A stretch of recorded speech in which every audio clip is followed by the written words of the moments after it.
All right, well, good afternoon and welcome to the March 2nd meeting of the Rotary Club of Louisville.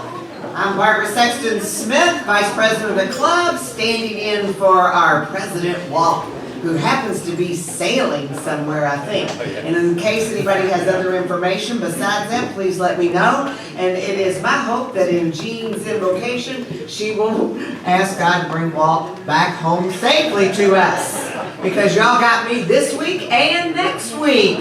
All right. So, providing our invocation today is none other than one of the very best past presidents of the Rotary Club of Louisville, Jean West. Jean? Thank you so much, Vice President Barbara Sexton Smith. Let us bow our heads. Lord of the universe, you've given most of mankind a strong desire to do good, to be honest, to serve others, and to faithfully fulfill their obligations to their neighbors. Help us, as Rotarians and humans, to do good.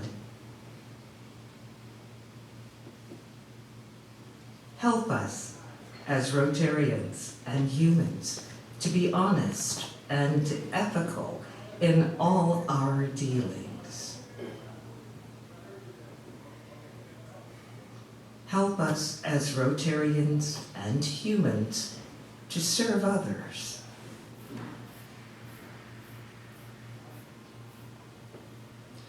And help us as Rotarians and humans to faithfully fulfill our obligations as neighbors to our community, our nation, and the world.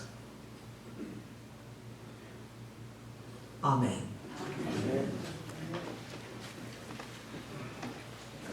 All right, thank you, Jean, so very much. And now joining me would be Hughlin Farr, who is a retired finance consultant who helps you grow your money. Retired, I hope the money that you were helping people grow has not retired as well.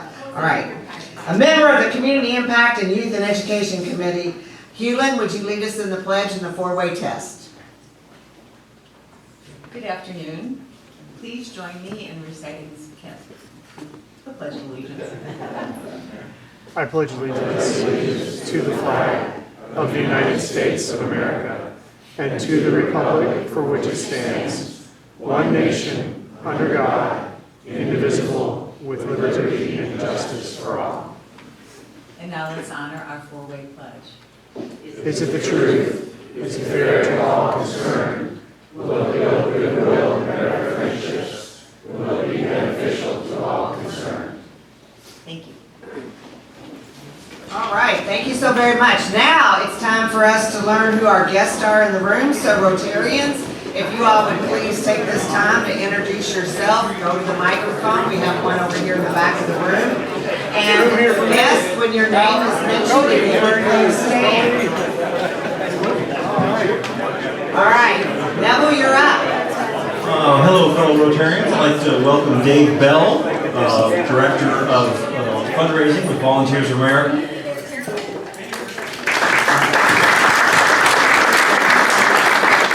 I'd like to welcome as my guest today Dr. Kylan Gray, Dean of Community Life from the Louisville Presbyterian Theological Seminary, and our speaker, Dr. Debra Mumford, from the Louisville Presbyterian Theological Seminary as well. She's the dean. Hello, everybody. I would like to welcome my guest, Elisa Quinn. She works at Jewish Family and Career Services with me as our Navigate Director, which is part of JFCS that does small business loans and business advising for minorities. Good afternoon. My guest is my friend Ben Meyer. He's a small business owner specializing in construction and currently on the market for some new opportunities. So if you think of anything, he's a really good dude.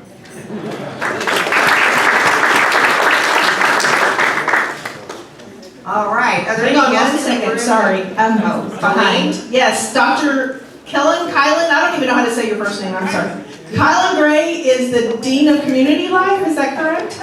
At Louisville Presbyterian? Did you just get introduced? Yes. That's right. If you guys noticed, I was in a conversation. I'm so sorry. Welcome, double.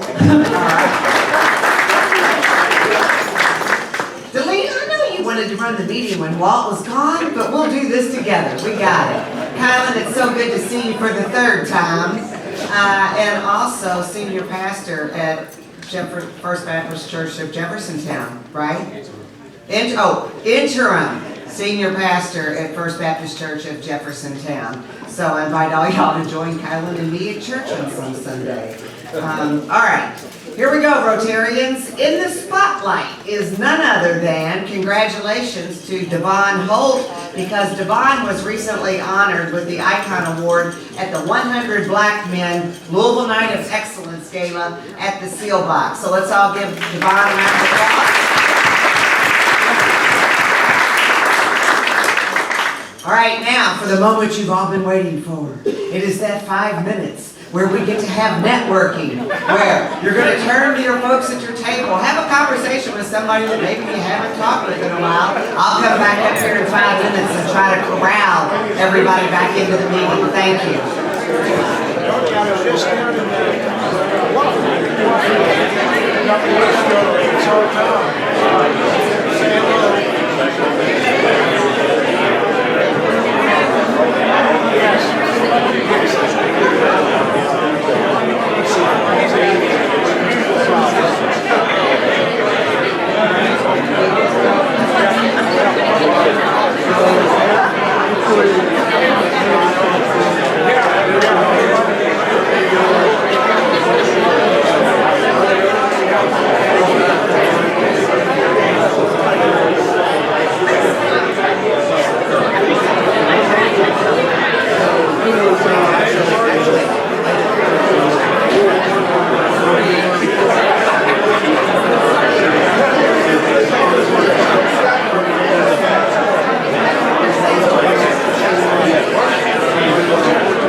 have everyone's attention? Where's Greg Braun? Oh, okay. Everybody, I know some of you all have been in Rotary long enough that you remember the time. Raise your hand if y'all remember when we used to sing Happy Birthday at all the meetings. Okay. No, we're not getting ready to do that again unless you all demand it. But today is the actual birthday of one of the very best former presidents of Rotary, Greg Braun. Give him a round of applause.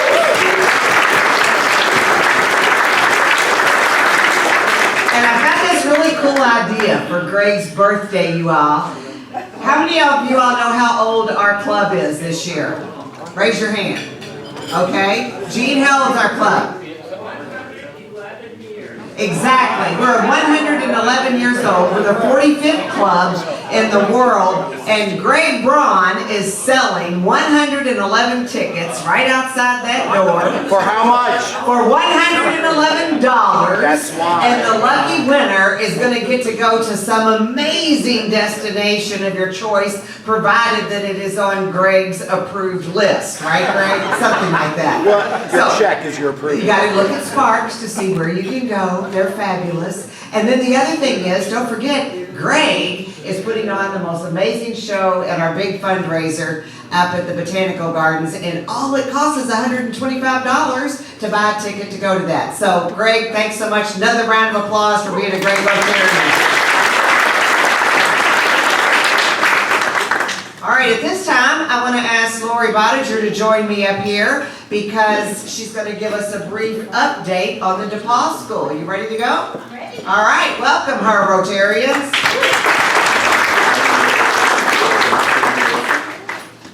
Awesome, great, and the PowerPoint is up, that's wonderful. I am here for one sole reason, and that reason is to thank each and every one of you. And because I'm an educator, I'm a little bit of a nerd, take your right hand, put it on your left shoulder, take your left hand, put it on your right shoulder, give yourself a big squeeze. Thank you for all the amazing things that you do as a Rotary Club.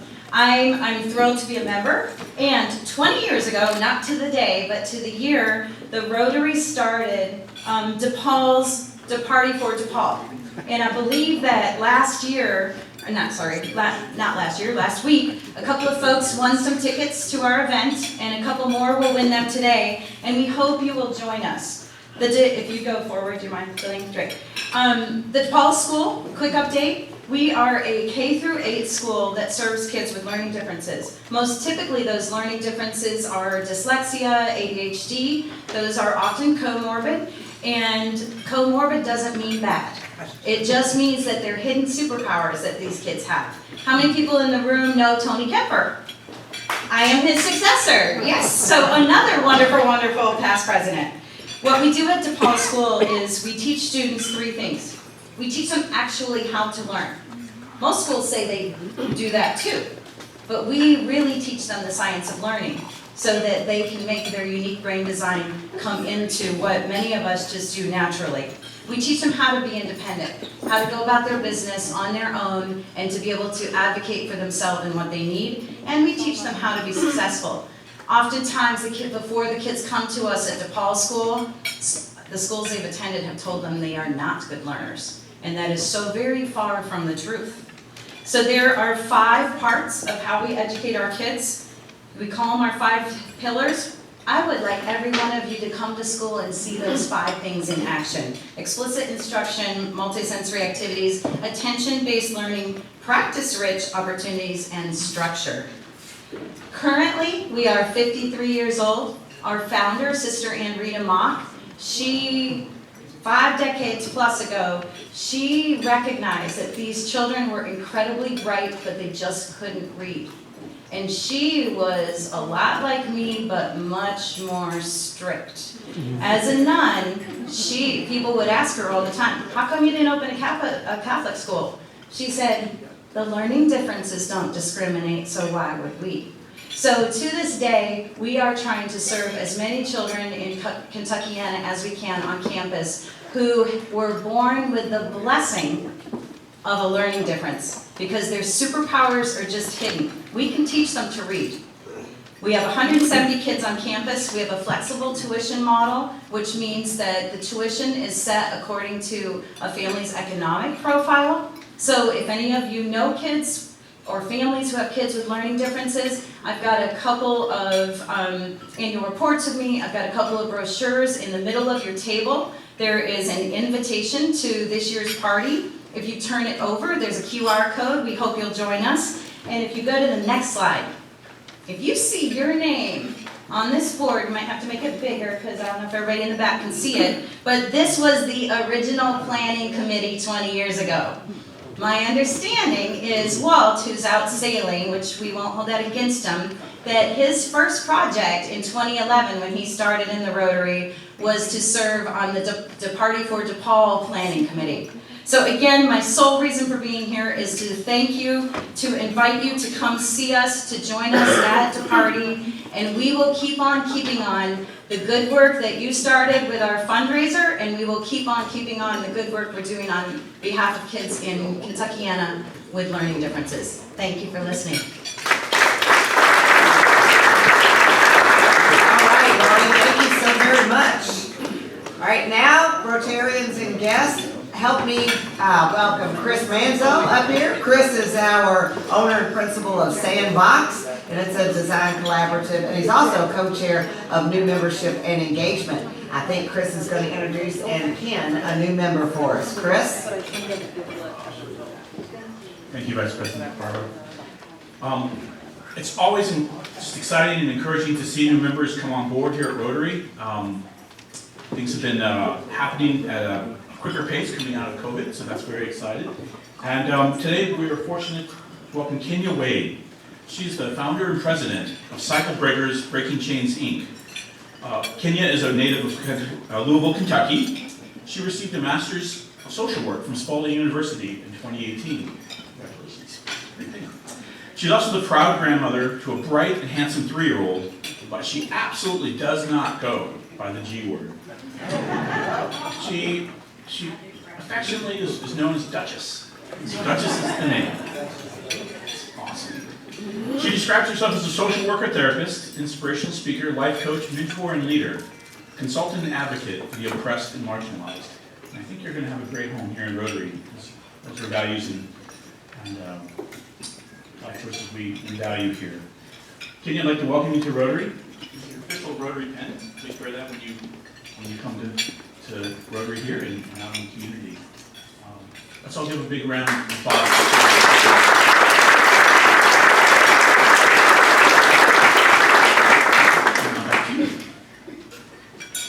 All right, and a lot of you all always say, Barbara, I see you everywhere I go. You're always busy. Well, Rotarians and guests, I want you to know, almost everywhere I go, I see Kenya.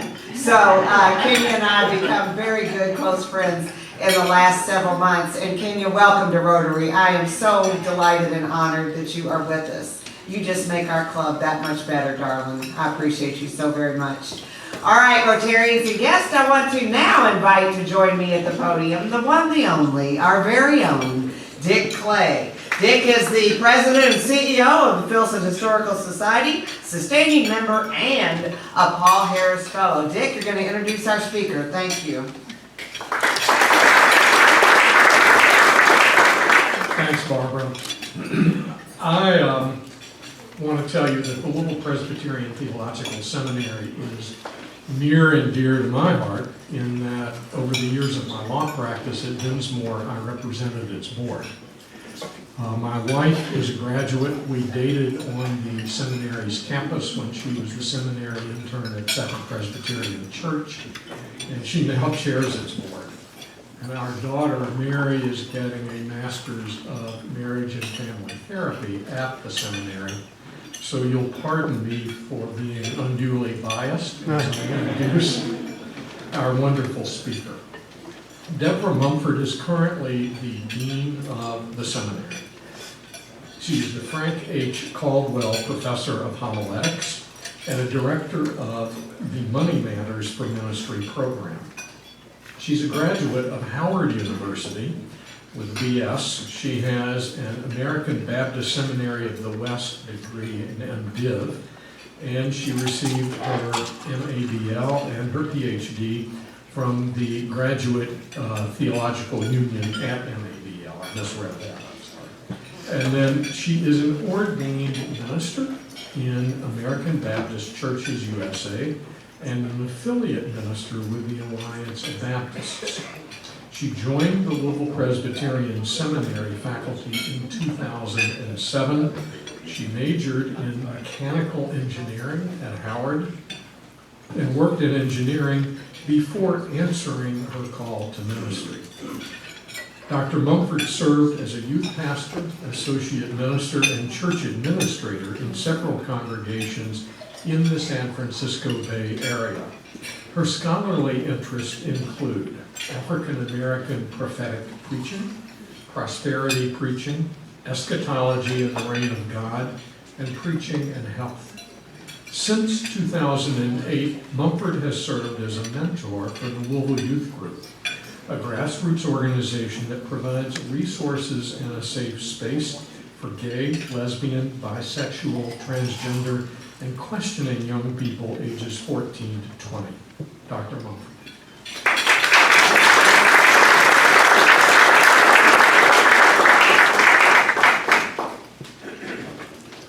Good afternoon.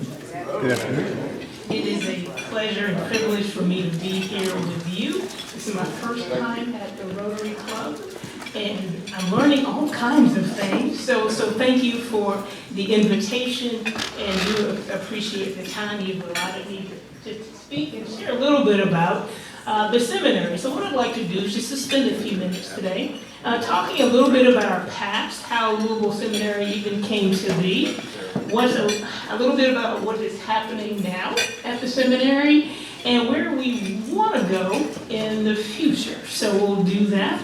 And so just go with me a little bit, and we'll take questions at the end. I want to make sure we have time for questions. So at the beginning, once upon a time, let's start that way. That's always a good way to start. There existed two Presbyterian seminaries in the state of Kentucky. One of those seminaries was in Danville, Kentucky, and the other one was right here in Louisville. Now, the Danville Seminary opened in 1853 and served the northern Kentucky churches. And the Louisville Seminary opened in 1893 and served the southern Kentucky churches.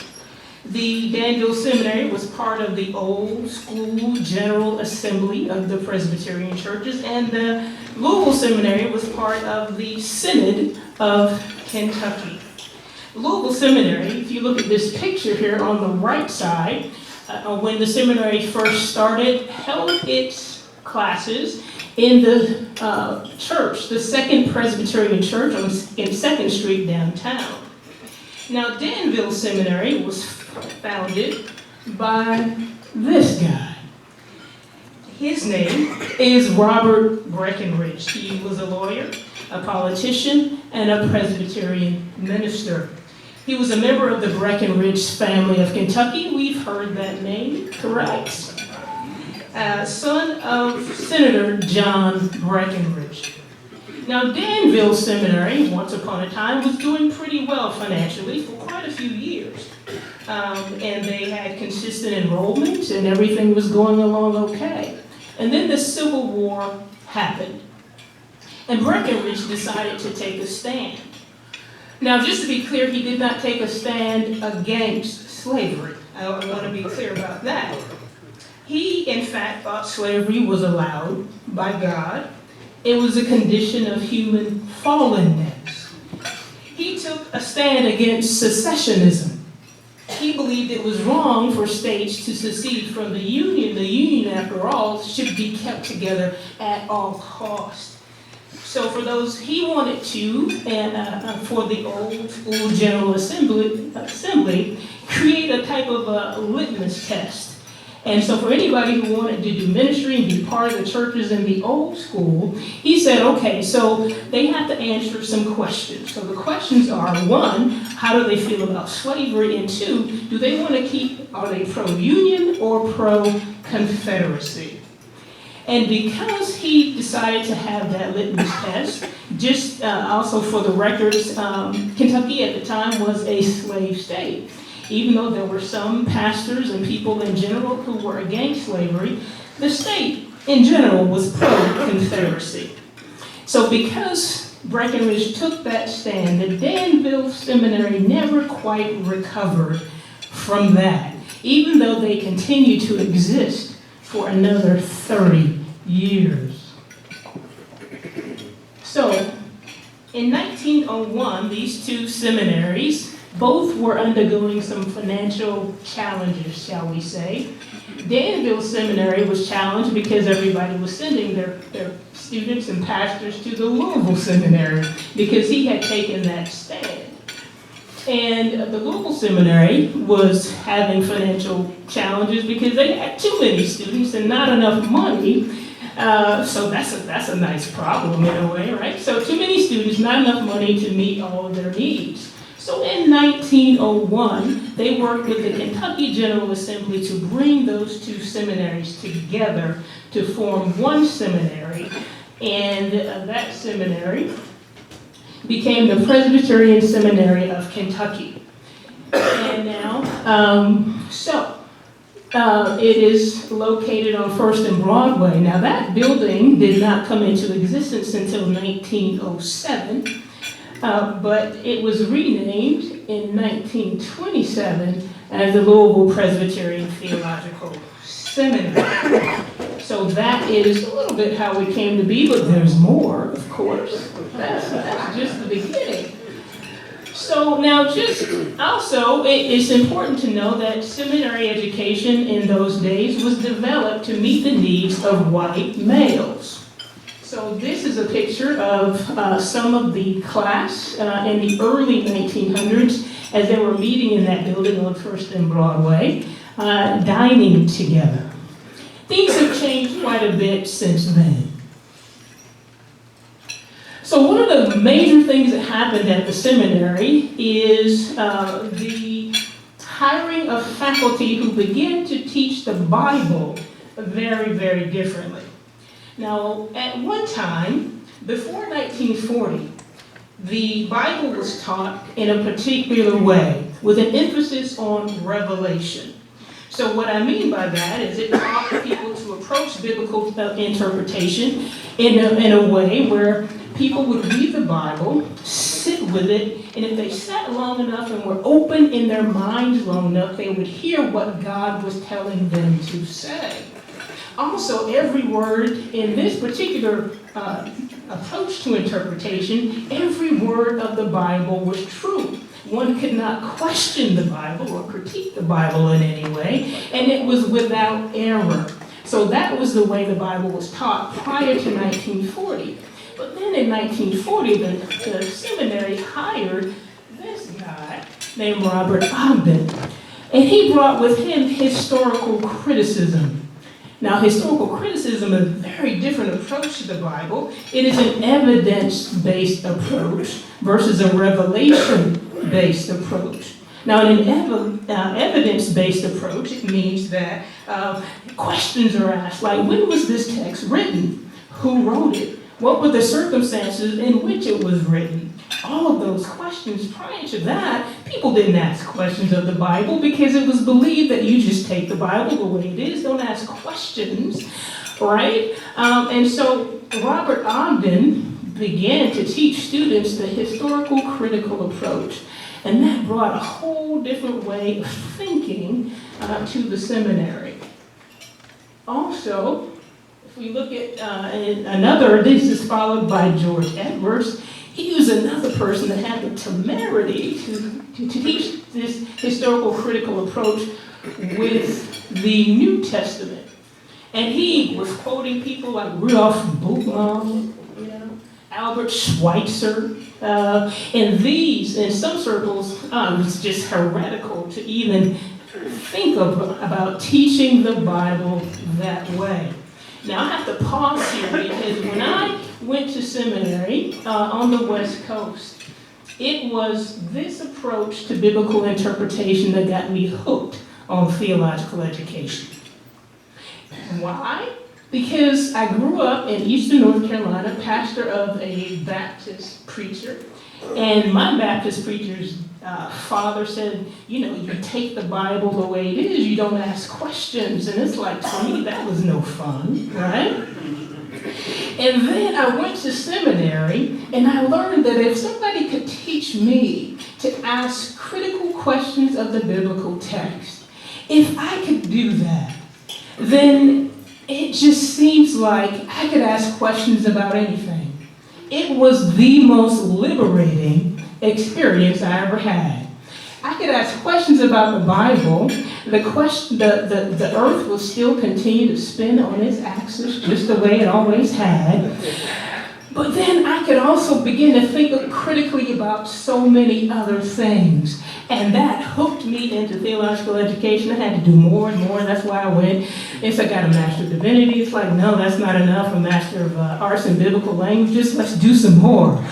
And ended up getting a PhD as well. And that was fun. But it was also liberating. So by bringing this type of approach to biblical interpretation, then we can go on and things begin to shift at the seminary in 1950. The seminary invited its first African-American student to enroll in its ranks. And his name was Snowden Isaiah Kenyon. And he was actually the first African-American student to graduate from the seminary.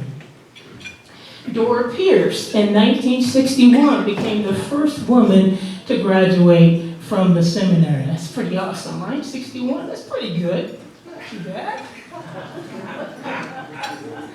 Also, so with all of these changes to the faces at the seminary and the way the Bible was taught at the seminary, then you had students and faculty, thank you, teaming up to actually protest what was happening in the world. As you know, in the 50s and 60s, there was a lot happening in our world. The civil rights movement, the anti-war movement.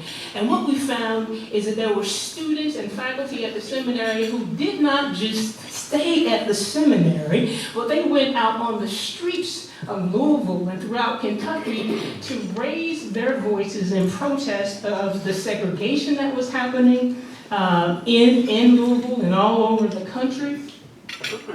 There were people who were protesting the Vietnam War, students and faculty together. It's like, okay, so if we really believe that God is a God of all and that war is not in God's will, all that was happening, then we can't just stay behind the doors of the seminary. We have to go out into the world, and that is part of the ethos of Louisville Seminary. I'm very proud to say. So, more change comes. Women were welcomed to the faculty in the 1970s. Linda Chase and Johanna Voss. And just to say, with Johanna Voss came a feminist biblical interpretation, and you know that was just really radical, right? So she came, so they came in the 70s.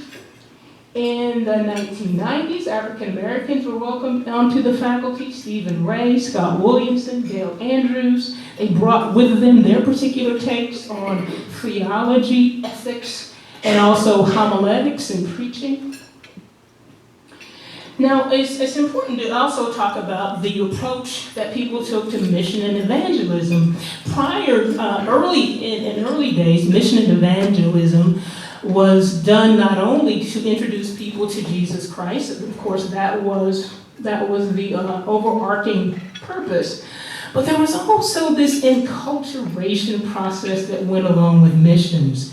We want to make people more like white Christians, even if they're African American or something like that. We want them to assume a more white culture in everything they do, their way of thinking. We want to make them more like us. Now, mission and evangelism, blessedly, has changed over the years. And mission and evangelism, missionaries and evangelists now respect all cultures, model Christ-like behavior, and meet the needs of the people with whom and to whom they're doing their work. they then allow them to adopt and adapt Christianity in a way that honors their cultures instead of trying to put on them someone else's culture. Does that make sense? So one of the most important periods in the seminary's history was the period when Frank H. Caldwell was the president of the seminary. It is during this time that so much was happening in the world, and he really tried to do his best to facilitate students and faculty getting from out behind the walls of the seminary and onto the streets. There was when looking at this history, there were times when he just canceled all the classes and said, just go. Just go out and do what you feel you are called to do. And it was also during his presidency that the seminary relocated from downtown Louisville to where we are currently on Alta Vista Road. So this is our current campus there on Alta Vista Road. And just would love to have you come by sometime and see this. That is Caldwell Chapel, named after Frank H. Caldwell. And you will see our mission, that we want to educate people to proclaim, proclaim the gospel, to care for all, and to work for justice in communities everywhere. We also have a vision where we want everyone to flourish, and that is the overall mission. Now in 2018, we welcomed as our president Reverend Dr. Alton Pollard III. He happened to be the first African-American president. And he brought with him and gave us our new mantra of being a whosoever seminary. So what do we mean by that? If we take it from John 3:16, that for God so loved the world that God gave his only begotten Son, that whosoever believes in him should not perish but have everlasting life. And when we talk about Louisville Seminary having a whosoever culture, what we mean is that regardless of race, of gender, or gender identity, or any of the other things that sometimes we put roadblocks in people's way, none of that matters. What we want is people who feel they are called to do the work of ministry, and those people are welcome at Louisville Seminary. So, whosoever seminary is what we call ourselves.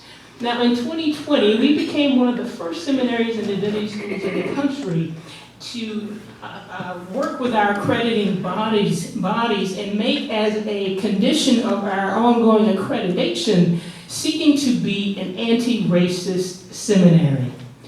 That is not an easy undertaking. It's not something that is achieved overnight. What it means is that we have to look at everything we do. Look at our curriculum. We have to look at our policies and procedures, because we've been in existence for a long time. You know, there's some stuff that needs to go. And so also it means that we have to train staff and faculty and students, and it's not a one and done, correct? So this is an ongoing thing. We get new staff, we get new faculty, we get new students every year. And so it's an ongoing effort to be an anti-racist seminary. And it is a journey that it's going to take a while, but we are determined to get there. So that's just a picture of some happenings on our campus. The far left is a picture of two folk who are out on Breonna Taylor Square. One of them is a professor. I'm not going to tell you which one. But they were out on the streets. That is part of who we are. So some of the demographics. So in fall enrollment, 96 students in the fall. Faith traditions, the top 4, PCUSA, Baptists of all stripes, Methodists and non-denominational students. Demographics, so there are 31% students of color. Students over the age of 30, 67%. Female students, 66%. That's a big difference from where we started, right? So faculty, 16 full-time faculty, half are, it says, I can't see, coming over here, okay. So 44% people of color, 50% tenured, half PCUSA. In addition to PSA, we have Baptist, United Church of Christ, United Methodist, so it's quite a mix. Faculty's published quite a bit. We have 4 degree programs, the Master of Divinity degree, the Master of Arts in Marriage and Family Therapy. We're one of actually 4 institutions accredited by the Association of Theological Schools with a Master of Arts in Marriage and Family Therapy. Makes us even more unique than we already are. We have a Master of Arts in Religion and a Doctor of Ministry program as well. And we have joint degree agreements with the University of Louisville, so our students can get both a Master of Divinity and a Master of Social Work, a law degree, JD, or an MBA. So just want a little contrast between, then and now. It's a little bit different, right? So this picture on the left was taken in 1963. You see there were 2 women in that class, which is great, but then quite a difference on the picture on the right. So what's going to happen for us in our future? One of the things that's been a hallmark of our experience is we have been a very residential-based seminary. But that is shifting. When COVID happened, we had to turn quickly from being teaching all of our classes in person to also teaching online. In order for us to continue to thrive as an institution, we have to integrate online teaching and learning into what we do. So as a matter of fact, the faculty will be voting on that next month. So that is happening. We are restarting our lifelong learning program. Our alums and friends of Louisville Seminary, we had a lifelong learning program in the past, let it go, want to bring it back. Our alums are saying, did you forget about us? So we'd like to get more from you, so we want to restart that, but then also make theological education available to people who may not want a degree. Some people may just want a class or 2. And I'm just telling you, I'm an advocate. Yeah, everybody needs some theological education. I'm just saying. Your life will be much richer with it. So we want to open up those opportunities for people to take seminars and workshops and in theological education. We want to continue exploring community partnerships, and we also want to continue our journey to being an anti-racist seminary. So that's a little bit about Louisville Seminary, and I'd open up for questions.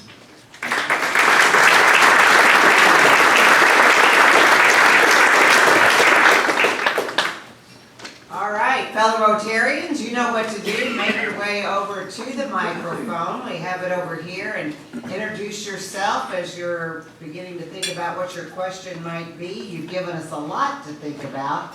And Rotarians, just remember, pay attention to the Q&A rules on the screen. I'm on a mission with President Walt to keep us doing this. So just ask your question. Introduce yourself first. Thank you. There were some of those rules before. Barbara, have you been up there for a while? Fred, they said they're not supposed to give speeches because you're our featured speaker today. All right? And if Fred starts, he is an eloquent speaker. If he begins a speech, feel free to ask him a question. Barbara doesn't have to talk either, does she? So, Dr. Mumford, I'm Fred Cowan, and thank you so much for coming today. We really appreciate it. My question is sort of a broad brush question, maybe a little bit of a curveball. Over the last 30, 40, 50 years, it's well documented now that our nation is becoming more secular, shall we say, and that it seems like our religious institutions have, like so much else in society, almost gone to different corners. On one side, there's the evangelicals, the people who believe in the inerrancy of the Bible, and on the other side are the people who are, let's say, more intellectually approaching religion, etc. So in light of the increased, what appears to be increased secularization of our society, What role does Presbyterian Seminary and seminary play in all that? What are your observations? Oh, that's good. I like that. So now one of the things that we are committed to is to teaching our students to be interfaith and ecumenical. Because the world in which we live has more than just your denomination, your particular way of thinking. And so a few years ago, we had an initiative called Doors to Dialogue, where we actually spent time teaching our students to be able to talk across the aisles to people who were in other Christian denominations, but even outside of Christianity, who were Buddhist, who happen to be Muslim. So wherever they are, because we believe that the world will never change if we can't find a way to talk to one another. And it's okay to talk to people who are different than yourself, hold on to your beliefs and your faith, but also be able to talk. And when we do that and we open ourselves up to that, we may even learn something, right? And so that is what we try to do at the seminary.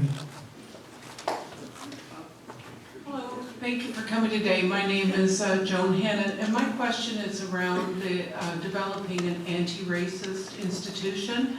How did you get buy-in? How is it going? Good questions. So getting buy-in was not difficult because it was a road that we had been on for a while. And with one of our accrediting agencies, the Southern Association for Colleges and Schools, Commission on Colleges, every 5 years we're supposed to come up with a quality enhancement plan or a focus for the next few years.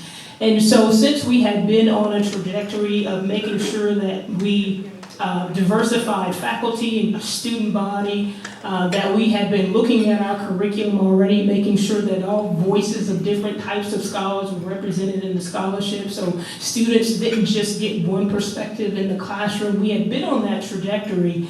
So when the faculty met to try to figure out what this quality enhancement plan would be for the next few years, we were down to a couple of choices, and being anti-racist just rose to the top. So getting buy-in wasn't hard. How's it going? It's not easy, but it's going. And so we even had an anti-racism training facilitated by Dr. Kylan Gray even last week. We had Miriam Vassar from the University of Louisville come over. She's doing training with us. She's done 2 already. We have another one that she's going to do next month. And so it's a continual process, but I think it's going pretty well. Thank you for coming, Neville Blakemore. Related to anti-racism, but kind of the other side of it, class, I see a lot of emphasis on anti-racism, and sort of my view is that essentially race is a tool of class. I'm poor, I'm white, life is miserable, but at least I'm not black. That is the basic premise or promise, I would hope you understand that, of racism. So to what degree, if at all, are you all engaging in the class question? Yeah, so part of class is a very difficult thing to guess bridge. So one of the things is like helping equip our faculty to have difficult conversations in the classroom is one way we're going about that. Because we find that in the classroom, even when, as the curriculum is being taught, particular perspectives come up in some very, how can we say, strained ways. It can get to be a very volatile kind of situation because you have people of different classes who are there. And so by equipping faculty to have those difficult conversations, we're helping them to consider what are people thinking, what experiences are they bringing with them to the conversation, and the better we're able to understand that, then the more we're able to facilitate this whole conversation. Because it's not just about the thing that's being presented. There's more underneath. And helping faculty understand that, get to know our students so that we can address those is part of the challenge. Is that easy? No. And is that taking a lot of work? Yes, but we're determined to do that. Thank you so much for coming today. My name is Rick Heinen. In the introduction that was given today, it was mentioned that one of the areas that you have studied or researched in is prosperity preaching. Yes. And I wondered if you could maybe give us a brutally short introduction to what that is. What is prosperity preaching? Prosperity preaching is a type of preaching where the preacher tells the congregation, it's like, you know, God wants you to be rich. And so that just goes along with our capitalistic society. It sounds great. A lot of people buy into it. But when you dig into this gospel, they have to do all kinds of gyrations with the Bible to make that stick. So I studied prosperity preaching. Let me go back even further. My father, who I told you I was a PK, he was an adherent and still is of prosperity gospel. So when I was doing my dissertation in preaching homiletics, I was studying prosperity preachers. I wrote a book on prosperity preaching. I gave it to my father. I don't know if you read it, but it's we never talked about it. But just to be clear, I am against prosperity preaching. Not that I don't think God wants us to do well financially, but if we say that God wants everyone to be rich, then what we're saying is that people who are not have somehow failed in their Christian faith. That is just one among the many issues I have with prosperity preaching. So that's a brief, very brief introduction, and there's so much more.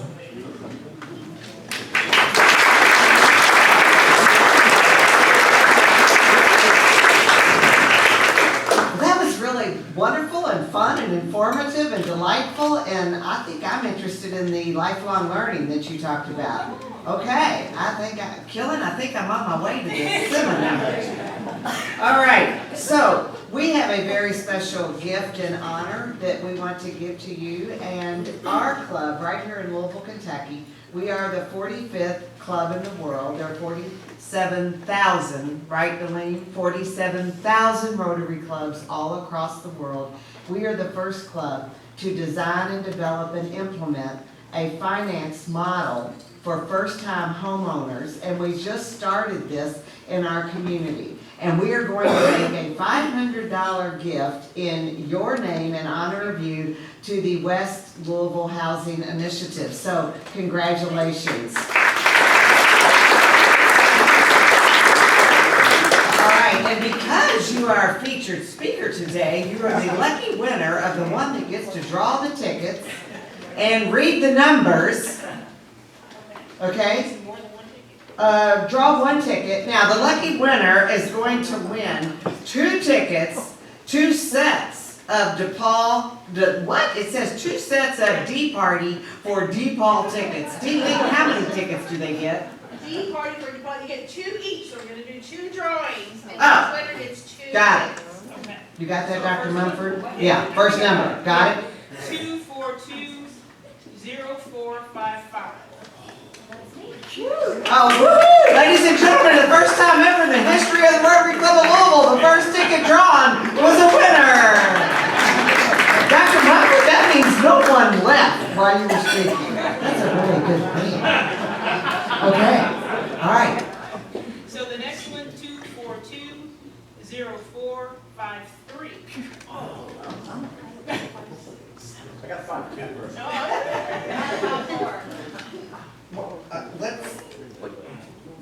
Oh, that's the one. I said I have 5-3, but that's the one you just said right there.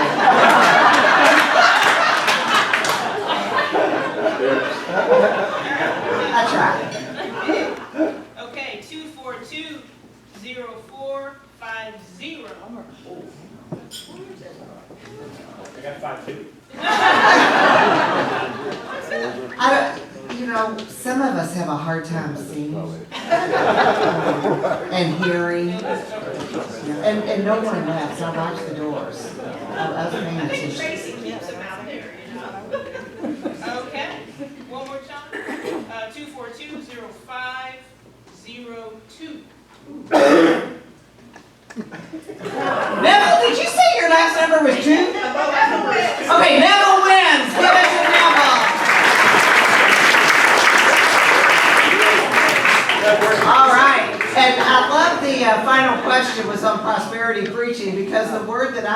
up on your introduction from Dick Clay was when he mentioned eschatology. And that, if I understand correctly, is a study of final things to come. We are almost at the final end of the Rotary. Okay, all right, thank you so much, Dr. Mumford.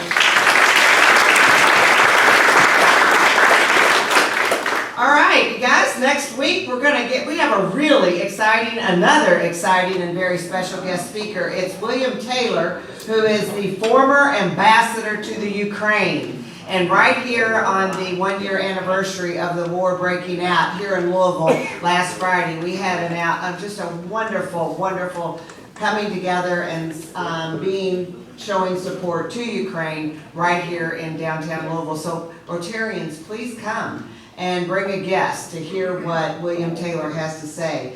And then we have, I think, Walt's Words of Wisdom are going to go up here. Oh no, we have a fundraiser I've already mentioned. Come to the party. Yes, that's right, get your tickets. Now, Walt's Words of Wisdom. Y'all, I've never heard of anything like Walt. He's going to be gone for 2 weeks, and he wants me to put his words of wisdom in here. So here's what I'm going to do. I'm going to take a little bit of my own personal literary license in the last 60 seconds we have together. And he has Walt's Words of Wisdom. I'm going to offer a couple of Barbara's pearls of wisdom, okay? And he can just clutch his pearls out there on the high seas somewhere when he finds out that I've done this. I don't know if he can get your all's text messages or not. So here we go. Barbara's first pearl of wisdom is, there's this little thing I call in life. It's called listen carefully and don't turn off those hearing aids. It is called the rhythm method of worth control. You determine your self-worth by the rhythm you choose every day. I ask you when you walk into a room, do you break the rhythm or do you make the rhythm? Rotarians, let's talk about success. I've always defined it. Here's the pearl. Success is a state of mind that you achieve by enriching the lives of others every day. And lastly, when you go to put your head on that pillow tonight, begin to fall asleep, pick up that pen, and are you really willing to sign your signature, a wet signature that you gave it everything you had to offer today? Because tomorrow morning, if we're lucky enough to hear the alarm and to get that second chance in life, just say, "Send me in, Coach, I'm ready to go."